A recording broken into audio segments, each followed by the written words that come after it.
हम अखिलेश यादव से पूछना चाह रहे हैं कि विकास दुबे कौन बिरादरी का था, विनोद उपाध्याय कौन बिरादरी का था। पहले ये दुई का जवाब दे दें, उसके बाद बात करें।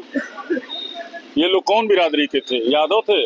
अब अखिलेश यादव को ये लग रहा है कि कुछ ऐसा ना हो कि 27 में जो है जो उनका न्यू है, जो उनका आरसीसी कॉलम जिसको कहते हैं, जैसे मुसलमान और एमवाई का जो समीकरण लेके वो चले, ये दोनों वोट कहीं खस के ना इधर उधर। अब यादव वोट बैंक को साधने के लिए ये सब बयानबाजी हो रही है।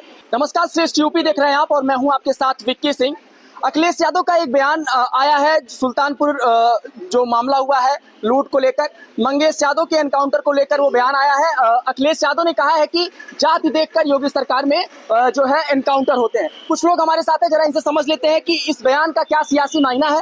और सबसे बड़ी बात, जिस तरीके से अखिलेश यादव और योगी आदित्यनाथ के बीच इस समय जुबानी जंग चल रही है, उस जुबानी जंग का आने वाले उपचुनाव में क्या प्रभाव पड़ेगा? क्या सुनना पड़ेगा आपका? मेरा नाम अजीत सिंह पड़ेगा। जो अखिलेश यादव का बयान आया है, जाति देखकर एनकाउंटर होता है, क्या सियासी मायने निकाला जा सकता है? देखिए, कतई नहीं, जो अपराधी उन पर कार्रवाई हो रही है। ऐसा नहीं कि जात विशेषज्ञ, हर जात जो अपराधी है।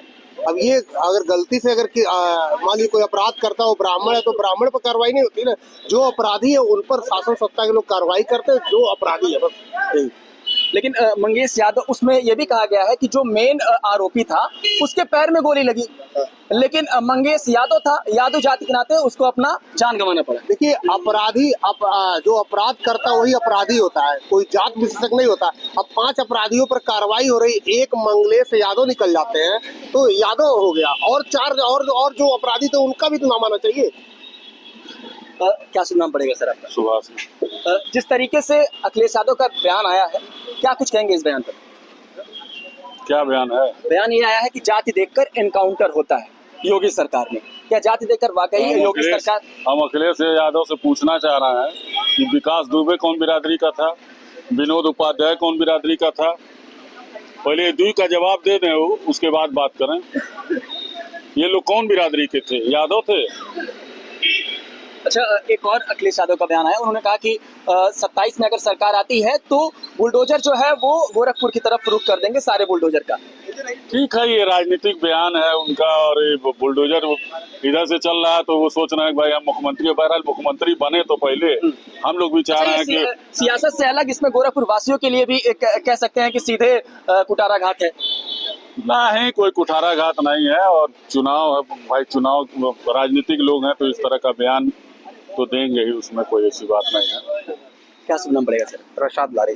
जिस तरीके से अखिलेश यादव का बयान आया है, इसका क्या कुछ मायना निकाला जा सकता है? उपचुनाव पर इसका क्या प्रभाव पड़ेगा? क्योंकि जिस तरीके से लोकसभा चुनाव में पीडीए की राजनीति को लेकर अखिलेश यादव आगे बढ़े, उन्होंने ये सीधे सुल्तानपुर वाले मामले को लेकर उन्होंने सीधे कहा कि यादव होने के नाते उसका जान गया। देखिए, इस बयान को थोड़ा सा पीछे से चल के शुरू करेंगे। 2017 से, जब 2017 में योगी आदित्यनाथ की सरकार बनी और 22 में जब सेकंड रिपीट करती है, तो 22 में योगी जी को जो मैंडेट मिला था, उसमें जो रेशियो आया था उसमें बताया गया था कि जो अखिलेश यादव का पारंपरिक वोट रहा है, यानी यादव, माइनॉरिटीज, मुस्लिम, उसमें से भी बहुत से वोट योगी आदित्यनाथ की तरफ गए। अब अखिलेश यादव को ये लग रहा है कि कुछ ऐसा ना हो कि 27 में जो है जो उनका न्यू है, जो उनका आरसीसी कॉलम जिसको कहते हैं, जैसे मुसलमान और एमवाई का जो समीकरण लेके वो चले, ये दोनों वोट कहीं खस के ना इधर उधर। हालांकि आप देख रहे होंगे कि अब सबका साथ सबका विकास के फंडा पे भारतीय जनता पार्टी भी मुसलमानों को रिझाने के लिए तमाम तरह के उनके विकास के कार्य कर रही है कि वो आए। यादव 2022 में दिखाई चुके हैं, तो अब यादव वोट बैंक को साधने के लिए ये सब बयानबाजी हो रही है। और जाहिर सी बात है कि जिसका जो वोट बैंक होता है उसको वो किसी कीमत पे गंवाना नहीं चाहता है।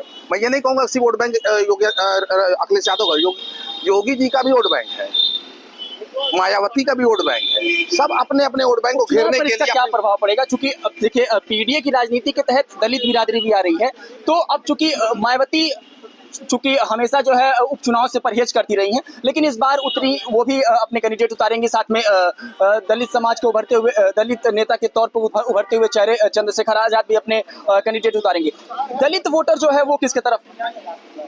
पहले तो पीडीए के फुल फॉर्म में ही असमंजस की स्थिति बनी है। कोई पिछड़ा कह रहा है, कोई कुछ कह रहा है, कोई दलित कह रहा है, कोई अगड़ा कह रहा है। तो पीडीए का ही पहले खुल के खुलासा हो जाए, पीडीए है क्या। चलिए, आप पीडीए से अलग आते हैं, आप कह रहे हैं कि समय समय पर पीडीए में संशोधन होता रहा। संशोधन नहीं हो रहा अभी तो, एक मत नहीं हुआ उसमें कि है क्या पीडीए। अच्छा, दूसरी बात कि अब आइए दलित पे आपने सवाल किया कि दलित किधर जाएगा। दलित ने पूरी तरीके से बहुजन समाज पार्टी को नकार दिया। विधानसभा लोकसभा में हम लोगों ने देखा दलितों का जो उभरता चेहरा आपने नाम लिया चंद्रशेखर रावल, उनको अभी और मेहनत की जरूरत है, अभी उनको और धार लगाने की जरूरत है। ये सही है कि वो एक चेहरा बन के उभर रहे हैं, लेकिन जो पैठ बहुजन समाज पार्टी में कांसी राम जी की है, मायावती की है, वो नेक्सस तोड़ना थोड़ा मुश्किल हो रहा है। तो ये बात सही है कि इस बार दलित बहुत उपापोह में है कि जाए किधर। तो कुछ दलित तो बीजेपी की तरफ भी जा रहा है, कुछ दलित जो है अखिलेश यादव की तरफ भी जा रहा है। तो दलितों का तो वोट बट रहा है, इसमें कोई डाउट नहीं है। और आने वाले उपचुनाव में जो आपने बात की कि क्या रिजल्ट रहेगा, तो उपचुनाव में तो जाहिर सी बात है कि उपचुनाव में असर जो है माना जाता है कि शासन सत्ता पार्टी का ही होता रहा है, हमेशा देखा गया है। अब घोषी चुनाव एक्सेप्शन निकल गया। हाँ, घोषी चुनाव भी थे और 2 एक चुनाव और ऐसे रहे हैं। जैसे गोरखपुर की बात करें, खुद योगी आदित्यनाथ की छोड़ी हुई सीट उपचुनाव में वो हार गए थे, अपने किले को नहीं बचा पाए। तो जनता का मैंडेट किसे मिलेगा, इसके बारे में आज अब जो वोटर है ना, वो साइलेंट वोटर है। पहले वोटर बोलता था, अब वोटर सोचता है, बोलता नहीं है।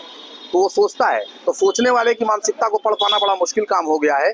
और वक्त का इंतजार करिए, वक्त आएगा तो खुद ही आपको पता चलेगा कि मैंडेट किधर जा रहा है और चुनाव का रिजल्ट क्या है। लेकिन मेरे हिसाब से तो वोटर बहुत साइलेंट मोड में है और बहुत सी विचारधाराएं, बहुत सी उसके दिमाग में तरंगे घूम रही हैं अलग अलग चीजों को लेकर। वो दिखाएगा उपचुनाव के अंदर रिजल्ट। जिस तरीके से सुल्तानपुर मामले को लेकर अखिलेश यादव का बयान आया, क्या कुछ कहना चाहेंगे इस पर? देखिए, ये कहीं ना कहीं देखिए, अपराधी कोई भी है, अपराधी की कोई जात धर्म नहीं होता है। अपराध करने वाले को सजा मिलनी चाहिए। मगर योगी आदित्यनाथ की सरकार कानून व्यवस्था को लेकर जिस हिसाब से बेहतर कार्य कर रही है, और अखिलेश यादव का कहीं ना कहीं जो बयान आना, जो अपने वोट बैंक को सहेजने के लिए जो है उन्होंने बयान दिया, क्योंकि शुरू से समाजवादी पार्टी का MY यानी मुस्लिम यादव फैक्टर चलता था। लेकिन इस बार जो है अखिलेश यादव ने 2024 के लोकसभा के चुनाव में पीडीए का जो है फार्मूला यानी पिछड़ा, दलित और अल्पसंख्यक, ठीक है। अब उसी को साधने के लिए जो 2027 का चुनाव होने वाला है, उसको देखते हुए अखिलेश यादव इन तमाम जो वोट बैंक को अपने मजबूत करने के लिए इस तरह के राजनीतिक बयान दे रहे हैं। हालांकि योगी सरकार में इस तरह का कोई कहीं नहीं है कि अपराधी चाहे कोई भी हो उसको सजा मिल रही है। केवल वोट बैंक के लिए, वोट बैंक के लिए बयानबाजी चल रही है। एकदम एकदम। क्या सुनना पड़ेगा सर आपका? जी धनेश, जिस तरीके से अखिलेश यादव का बयान आया है, जाति देखकर एनकाउंटर किया जाता है, इससे कितना सहमत है? देखिए, अभी हमारे भाई ने बोला कि साथी कि अपराधी का कोई जात नहीं होता, अपराधी केवल अपराधी होता है। और रही बात इनकाउंटर की, तो अपराधियों को पुलिस भी जानती है कि कौन अपराधी क्या है। उसके पिछले रिकॉर्ड भी STF ने जारी भी किया है कितने अपराधी के इतिहास है। तो कहीं ना कहीं अपराधी जो है, अपराधी को चुन चुनते ही उसको मारा जा रहा है। ऐसा नहीं है। पुलिसिया व्यवस्था और पुलिसिया कानून जो चल रहा है उत्तर प्रदेश में, उस पर भी अखिलेश यादव ने सवाल खड़ा किया है कि कभी कभी जो पुलिस है वो एनकाउंटर के दौरान खुद आवाज निकालती है ठाए ठाए का।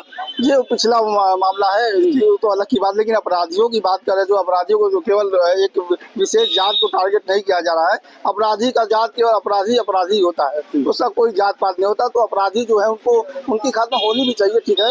और रही बात बुलडोजर की, जो आपने कही कि बुलडोजर गोरखपुर आएगा, बुलडोजर गोरखपुर आए ना तो अलग की बात है। अभी 27 बहुत दूर है, ठीक है, दिल्ली बहुत दूर है कहा जाता है। तो बात रही जो, और 27 भी दूर है और अखिलेश यादव का ये सपना भी अभी दूर है। ये सपना भी दूर है। लोगों ने कहा कि मुंगेरी लाल की हंसी सपने जो देख रहे हैं, तो मुंगेरी लाल की हंसी सपना ही कहा जाएगा। और रही बात बुलडोजर पे, अभी सुप्रीम कोर्ट भी सख्त हुआ है कि अगर घर में कोई परिवार में एक अपराधी होता है तो बुलडोजर नहीं चलना चाहिए, ये होना भी चाहिए।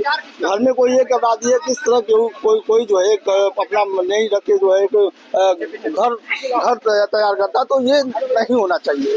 अपराधी अगर परिवार में सुप्रीम कोर्ट ने योगी सरकार की बुलडोजर कार्रवाई की जो कहीं ना कहीं सकते थे तारीफ भी की है। देखिए, जो सारे लोग संलिप्त हैं, कहीं जो है एक सुप्रीम कोर्ट ने कहा है कि एक अगर परिवार में अपराधी तो उसको सजा देनी चाहिए, पूरे परिवार उसका अपराधी नहीं। तो घर गिरवाना ये सही नहीं है। लोग पहले चिन्हित किया जाए कि है कि नहीं, तत्काल कार्रवाई जो बुलडोजर लगाना ये भी गलत है। चलिए, सुनने के लिए धन्यवाद। तो यहाँ पे कुछ लोग हमारे साथ थे जिनसे ये साफ तौर पे जानना चाह रहे थे कि आखिर जिस तरीके से अखिलेश यादव का बयान बयान आया है कि जाति देखकर एनकाउंटर होता है, उसके क्या सियासी मायने हैं, लेकिन लोगों का यही कहना है कि जिस तरीके से एनकाउंटर हुए हैं और जिस तरीके से अलग अलग जातियों के एनकाउंटर, चाहे विनोद उपाध्याय को लेकर बात की जाए, चाहे और भी अन्य जातियों को एनकाउंटर को लेकर बात की जाए, अलग अलग जातियों के हुए, तो सबसे पहले अखिलेश यादव उसका जवाब दे दें और फिर जो है इस सुल्तानपुर वाले मामले को लेकर आगे बात करें। यूपी की हर खबर देखने और उनसे अपडेट रहने के लिए हमारे चैनल श्रेष्ठ यूपी को सब्सक्राइब और लाइक करें। साथ ही बेल आइकन को दबाना ना भूलें, जिससे हमारे हर वीडियो की जानकारी आप तक पहुंचती रहे।